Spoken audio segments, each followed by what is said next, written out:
দুই দিনের সফরে ঢাকা এসেছেন মার্কিন পররাষ্ট্র দপ্তরের দক্ষিণ ও মধ্য এশিয়া বিষয়ক সহকারী সেক্রেটারি ডোনাল্ড লু। বিকেল 3:30টার দিকে তাকে বহনকারী বিমানটি ঢাকায় অবতরণ করে। আগামীকাল ডোনাল্ড লু বাংলাদেশের সঙ্গে দ্বিপক্ষীয় সম্পর্ক এগিয়ে নিতে অন্তর্বর্তী সরকারের সঙ্গে যুক্তরাষ্ট্রের বিভিন্ন সংস্থার কয়েকটি বৈঠকে অংশ নেবে। মার্কিন প্রতিনিধিদের সফরকালে প্রধান উপদেষ্টা মোহাম্মদ ইউনুস, পররাষ্ট্র উপদেষ্টা মোহাম্মদ তৌহিদ হোসেন, অর্থ ও বাণিজ্য উপদেষ্টা ডক্টর সালেউদ্দিন আহমেদ ও পররাষ্ট্র সচিবের সঙ্গে বৈঠকের কথা রয়েছে। এর আগে সকালে ঢাকায় আসেন যুক্তরাষ্ট্রের অর্থ দপ্তরের সহকারী আন্ডার সেক্রেটারি ব্র্যান্ট নেইম্যানের নেতৃত্বে উচ্চ পর্যায়ের 5 সদস্যের একটি প্রতিনিধি দল। অন্তর্বর্তী সরকার দায়িত্ব নেওয়ার পর যুক্তরাষ্ট্রের কোনো প্রতিনিধি দলের এটাই প্রথম ঢাকা সফর। দেশ স্বৈরাচার থেকে স্বাধীন হলেও চারদিকে ষড়যন্ত্র চলছে বলে মন্তব্য করেছেন বিএনপির মহাসচিব মির্জা ফখরুল ইসলাম আলমগীর। তিনি বলেন, চক্রান্তের মধ্য দিয়ে কেউ যেন দলকে বিপথে নিয়ে যেতে না পারে, সেজন্য ঐক্য অটুট রাখা এখন গুরুত্বপূর্ণ। বিকেলে কেন্দ্রীয় শহীদ মিনারে গণতন্ত্রের সংগ্রামে বীর শহীদদের স্মরণে বিএনপি স্মরণ সভায় তিনি এসব কথা বলেন। বিএনপির মহাসচিব বলেন, অন্তর্বর্তী সরকারের কাছে জনগণের প্রত্যাশা লেভেল প্লেইং ফিল্ড ও নিরপেক্ষ নির্বাচনের মধ্য দিয়ে গণতান্ত্রিক সরকার প্রতিষ্ঠা। মাহবুব সৈকতের রিপোর্ট। ঐতিহাসিক জুলাই বিপ্লব এবং গেল 16 বছরে ফ্যাসিবাদ বিরোধী আন্দোলনে শাহাদাত বরণকারী এবং আহতদের স্মরণে কেন্দ্রীয় শহীদ মিনারে জাতীয়তাবাদী দলের আয়োজনে অশ্রুসিক্ত নয়নে প্রিয়জনকে স্মরণ করেন স্বজনরা। আমার প্রতি মৃত্যু নিশ্চিত করে গেল, সাজোয়া জানে আরো কিছুক্ষণ বেঁচে থাকলে ওদের কি ক্ষতি। মানুষের অধিকার কেড়ে নেয়া এবং গণহত্যার জন্য শেখ হাসিনা সহ সংশ্লিষ্টদের দৃষ্টান্তমূলক বিচারের দাবি জানান ভুক্তভোগী পরিবারের সদস্যরা। আমিও চাই যে আমার ভাইকে যে হত্যা করে মেরেছে, আমি তাদের বিচার চাই।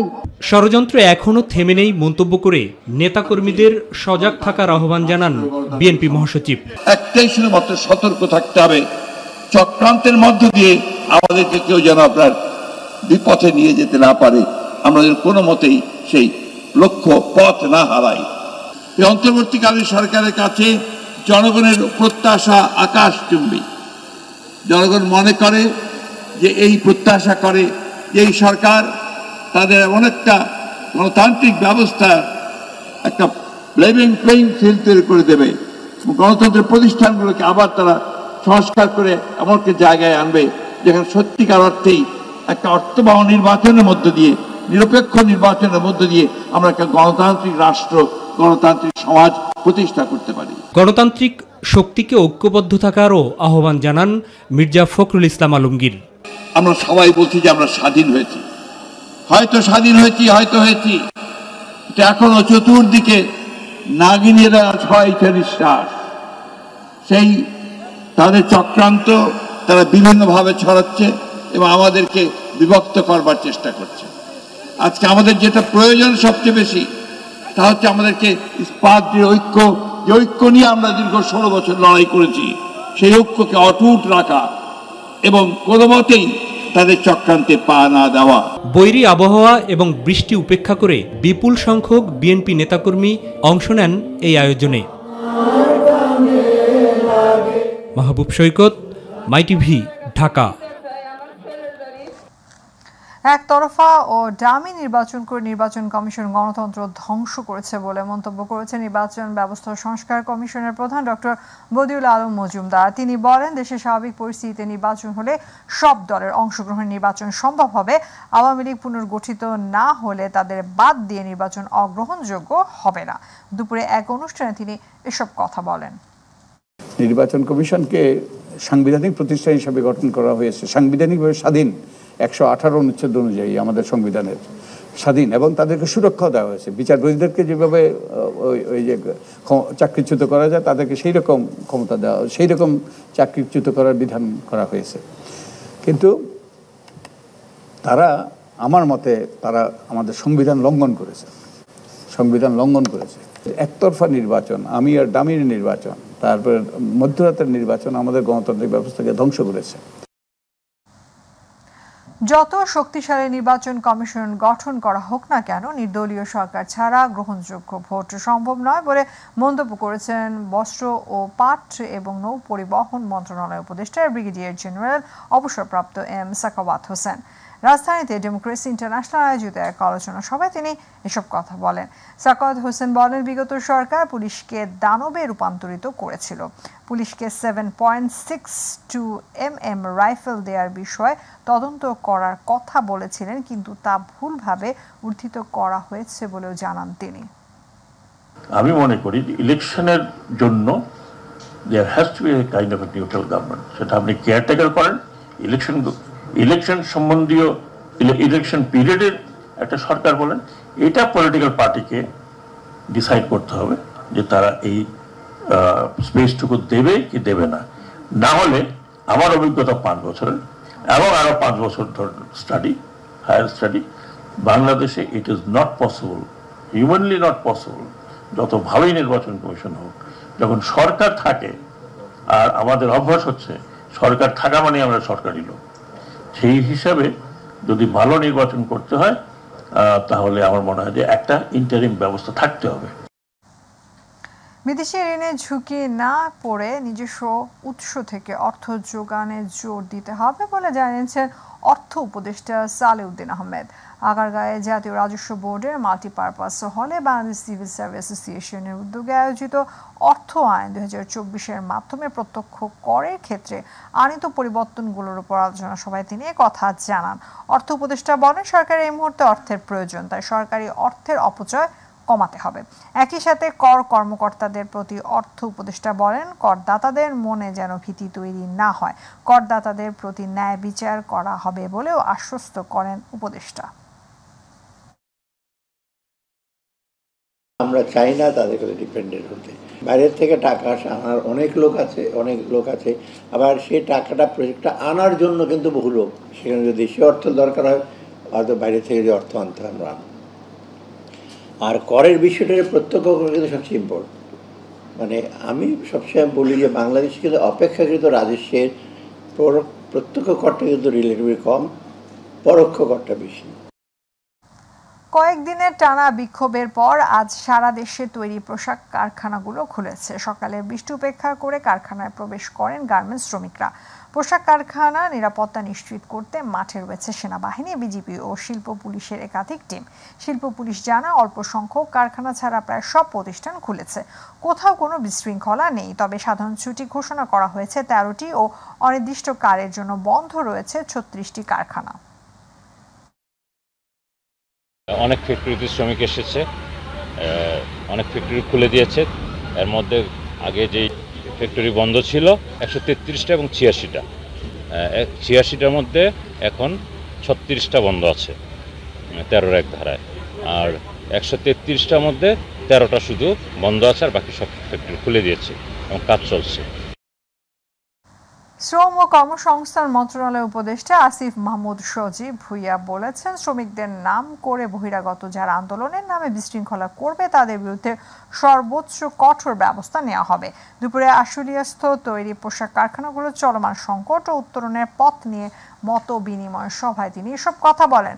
উপদেষ্টা বলেন, বাংলাদেশের শিল্প কারখানা নিয়ে ষড়যন্ত্র করছে ভারতের কিছু মিডিয়া। আর শিল্প মন্ত্রণালয়ের উপদেষ্টা আদিলুর রহমান খান বলেন, দেশের অর্থনীতিকে বিপদে ফেলতে কারখানা বন্ধ রাখার অপচেষ্টা হচ্ছে। ঠিকভাবে একটা ফাংশনাল বডি হিসেবে আমরা কাজ করতে পারি সেটা আমরা নিশ্চিত করার জন্য চেষ্টা করব। তবে আপনাদেরকেও এগিয়ে আসতে হবে এবং আগামীকাল থেকেও যাতে কারখানাগুলো খোলা থাকে এবং আর কোনো কারখানা বন্ধ করতে না হয় সেটা নিশ্চিত করার জন্য শ্রমিক নেতৃবৃন্দ কাজ করবেন। এটা আমি আপনাদের থেকে প্রত্যাশা রাখবো এবং আশা করি আপনারা এটা ডেলিভার করবেন। আগামীকাল ফ্যাক্টরি চলার জন্য কথা হয়েছে, ট্রাইপার্টাইট বডি হয়েছে, যেখানে শ্রমিক মালিক সবাই কথা বলতে পারবেন। কালকে শ্রমিকদের অনুরোধ জানানো হয়েছে যেন তারা দেখেন নেতৃবৃন্দ আছেন যারা কালকে ফ্যাক্টরিগুলো চলে। যেই ফ্যাক্টরিতে কালকে সমস্যা হবে সেই সব ফ্যাক্টরির ব্যাপারে আমরা ব্যবস্থা নিব, আমরা বিশেষ ব্যবস্থা নিব। জামায়াতে ইসলামী প্রতিহিংসা রাজনীতিতে বিশ্বাস করে না, ন্যায় বিচারে বিশ্বাস করে বলে মন্তব্য করেছেন জামায়াতে ইসলামীর সাবেক আমির মাওলানা মতিউর রহমান নিজামীর ছেলে ব্যারিস্টার নাজিবুর রহমান মোমেন। দুপুরে পাবনা সাথী উপজেলার মনমথপুরে জামায়াতের আমির মাওলানা মতিউর রহমান নিজামীর আত্মার মাগফিরাত কামনায় দোয়া মাহফিলে সব কথা বলেন তিনি বলেন, মানবতা বিরোধী অপরাধের মিথ্যা অভিযোগ তুলে যাদের হত্যা করা হয়েছে সেই তথাকথিত বিচারের সঙ্গে জড়িত তাদের সবাইকে বিচার করতে হবে।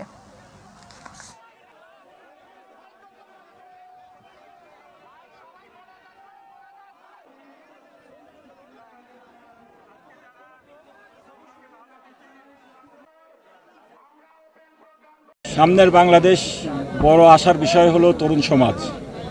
সবাই বলতো যে এই তরুণ সমাজকে নিয়ে হতাশা প্রকাশ করত, কিন্তু তারা দেখিয়ে দিয়েছে তাদেরকে নিয়ে আশা করা যায়।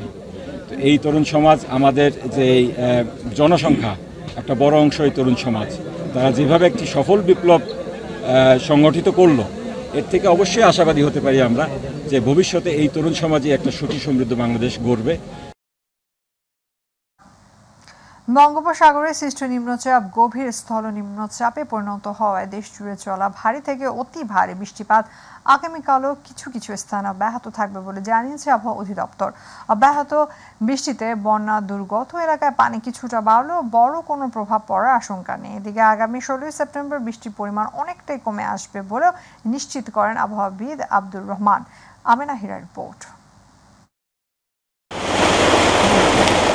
একদিকে দমকা হাওয়া, অন্যদিকে গুড়ি গুড়ি বৃষ্টি। সকাল থেকে রাজধানী জুড়ে এমন আবহাওয়া দৃশ্যমান। যদিও সকালের শুরুতে রাজধানীতে দেখা মেলে ভারী বর্ষণের। বৃষ্টির পরিমাণ এখন কমে আসলেও পুরোপুরি থামেনি। নিম্নচাপের প্রভাবে শুরু হওয়া বৃষ্টিতে গত কয়েকদিনের ভ্যাপসা গরম থেকে মুক্তির স্বস্তি মিলেছে নগরবাসীর। তবে কাজের প্রয়োজনে ঘরের বাইরে বের হয়ে অনেকটাই দুর্ভোগে সাধারণ মানুষ। এই কয়েকদিনকার গরমের আজকে একটু ঠান্ডা হয়েছে, অনেক ভালো লাগতেছে। যানজটের ভেজাল, পানিতে ভেজে যাচ্ছে এরকম। বৃষ্টিতে জড়াইয়া যায়, রিক্সা ভাড়াটা বেশি হচ্ছে, হেঁটে যেতে পারছি না। 1-2 মিনিটের রাস্তা যেতে হচ্ছে 10 মিনিটে। কয়েকদিনের টানা রোদের উত্তাপের পর হঠাৎ এমন বৃষ্টির কারণ জানালো আবহাওয়া অধিদপ্তর। গভীর নিম্নচাপের ফলেই এমন বৃষ্টিপাত। বাংলাদেশের উপরে গত রাতে যে নিম্নচাপটি অতিক্রম করলো, সে নিম্নচাপটি আরও ঘনীভূত হয়ে গভীর নিম্নচাপে পরিণত হয়েছে আজ সকালে। এর প্রভাবে গতকাল থেকে ঢাকা সহ অন্যান্য বিভাগগুলোতে বৃষ্টিপাত হচ্ছে। আবহাওয়াবিদ বলেন, গভীর স্থল নিম্নচাপ আকারে নিম্নচাপটির অবস্থান যশোর অঞ্চলে হলেও এটি ক্রমশ ভারতের পশ্চিমবঙ্গের দিকে সরে গেলে সোমবার থেকে কমে আসবে বৃষ্টির পরিমাণ। বর্তমানে যে স্থল গভীর নিম্নচাপটি আছে, এর প্রভাবে যে বৃষ্টিপাতের ধারা, সেই বৃষ্টিপাত আজ এবং আজ রাতে এবং আগামীকাল দিনে কোনো কোনো অঞ্চলে বৃষ্টিপাত থাকবে। তবে এর পরবর্তী থেকে, অর্থাৎ আগামীকাল দুপুরের পর থেকে দেশের অধিকাংশ জায়গাতে বৃষ্টিপাতের প্রবণতা কমতে থাকবে। কিন্তু এর বর্তমান যে স্থল গভীর নিম্নচাপটি আছে, এর প্রভাবে আজ এবং আজ রাতে বৃষ্টিপাতের ধারাটা থাকবে। বিশেষ করে বৃষ্টিপাতের ধারা বেশি থাকবে দেশের দক্ষিণ পশ্চিমে এবং পশ্চিমের যে অঞ্চলগুলো আছে সেই অঞ্চলগুলো। এদিকে কক্সবাজারে 24 ঘন্টায় 501 মিলিমিটার বৃষ্টিপাত রেকর্ড করা হয়েছে, যা এই মৌসুমের সর্বোচ্চ বৃষ্টি বলে জানায় আবহাওয়া বিভাগ। রেকর্ড বৃষ্টির কারণে প্লাবিত হয়েছে জেলার নিম্নাঞ্চল। হোটেলে বন্দী হয়ে দুর্ভোগে পড়েন হাজারো পর্যটক। আমেনা হীরা, মাই টিভি। সাবেক স্বরাষ্ট্রমন্ত্রী আসাদুজ্জামান খান কামালের ছেলে সাফি মুদ্দাসির খান জ্যোতি 4 দিনের রিমান্ড মঞ্জুর করেছে আদালত। বিকেলে ঢাকা সিনিয়র জুডিশিয়াল ম্যাজিস্ট্রেট আদালতে শুনানি শেষে বিচারক সাইফুল ইসলাম এই আদেশ দেন। এর আগে দুপুরে জ্যোতিকে 7 দিনের রিমান্ডে নিতে আবেদন করেন মামলার তদন্ত কর্মকর্তা আশুলিয়া থানার উপর পরিদর্শক আবু তাহের মিয়া। শুক্রবার রাতে রাজধানী থেকে তাকে গ্রেফতার করা হয়। গত 11 সেপ্টেম্বর মোহাম্মদ রবিউল সানি নাকে এই যুবক বাদী হয়ে আশুলিয়া থানায় হত্যা চেষ্টা মামলা করেন। মামলার 4 নম্বর এজাহার নামীয় আসামি হলেন শাফি।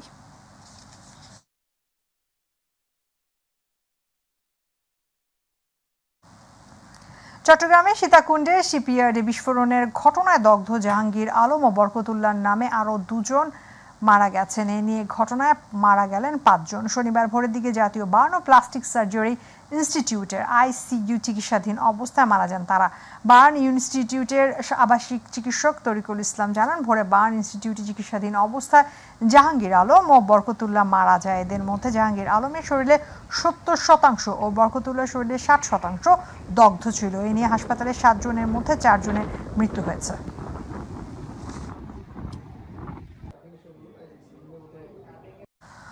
অনিয়ম দুর্নীতির আখড়ায় পরিণত হয়েছে খুলনার বটিয়াঘাটা উপজেলা স্বাস্থ্য কমপ্লেক্স। নানান সমস্যায় জর্জরিত হয়ে পড়েছে স্বাস্থ্য সেবা, ভোগান্তিতে পড়ছে সাধারণ মানুষ। ফুলতলা উপজেলা স্বাস্থ্য ও পরিবার পরিকল্পনা কর্মকর্তা ডাক্তার মিজানুর রহমান নিজস্ব চেম্বার থাকা হাসপাতালে চিকিৎসা থেকে বঞ্চিত হচ্ছে গোটা উপজেলার প্রায় 3 লক্ষাধিক মানুষ।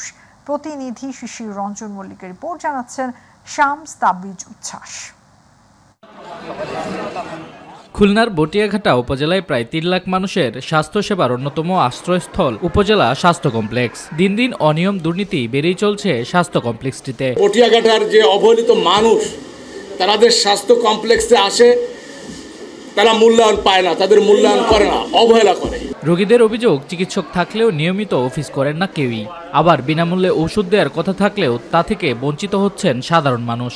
এ অবস্থায় সামান্য চিকিৎসা পেতেও চরম দুর্ভোগে পড়তে হয় তাদের। বিভিন্ন সময় তারা নিজেরা চিকিৎসা দিতে না এসে বিভিন্ন নন মেডিকেল পার্সন, বিভিন্ন প্রক্সি হিসেবে তারা, এবং এটা দীর্ঘদিন চালিয়ে যাচ্ছে, যার ফলে রোগীরা সঠিক চিকিৎসা পাচ্ছে না। 10টা, 11টা, 12টা এরকম সময় এসে তারা রোগী দেখে।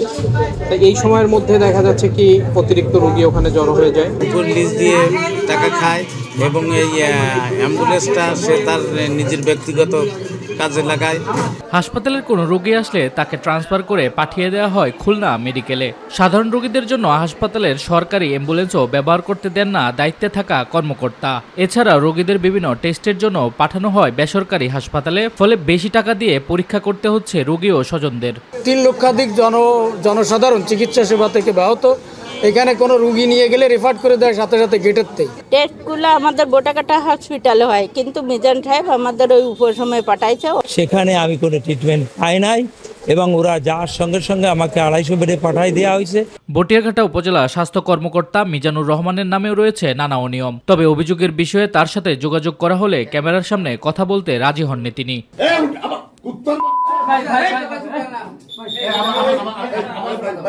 এদিকে উপজেলা স্বাস্থ্য কমপ্লেক্সের অনিয়ম ও কর্মরত চিকিৎসকদের অবহেলার বিষয়ে ঊর্ধ্বতন কর্মকর্তাদের জানানো হলে তদন্ত করে ব্যবস্থা নেওয়ার আশ্বাস প্রদান করেন। তদন্ত কমিটি করে দ্রুত এটার একটা রেজাল্ট দেওয়ার চেষ্টা করব এবং সেই ব্যাপারে যে তদন্ত রিপোর্ট যা আসে পরবর্তীতে আমরা স্বাস্থ্য অধিদপ্তর পর্যন্ত আমরা ইনভলভ করব। আমরা এটা আমলে নিব এবং আপনাদের কমপ্লেনের ভিত্তিতে তদন্ত কমিটি করে প্রয়োজনীয় ব্যবস্থা গ্রহণ করা হবে।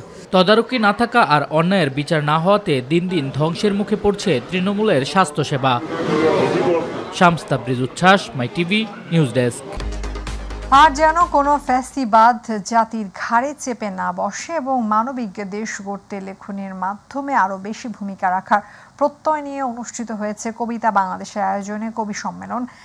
রাজধানীর ইঞ্জিনিয়ার ইনস্টিটিউশন মিলনায়তনে অনুষ্ঠিত সম্মেলনে সারা দেশ থেকে 300 শতাধিক প্রবীণ ও তরুণ কবি অংশ নেন। ফ্যাসিবাদী শাসকরা কবিদের কলমকে থামিয়ে দেওয়ার চেষ্টা করেছে বলে শত বাধা উপেক্ষা করেও তারাও যার যার জায়গা থেকে গণতান্ত্রিক পরিবেশ ফিরিয়ে আনার জন্য কাজ করছে বলে জানান আয়োজকরা।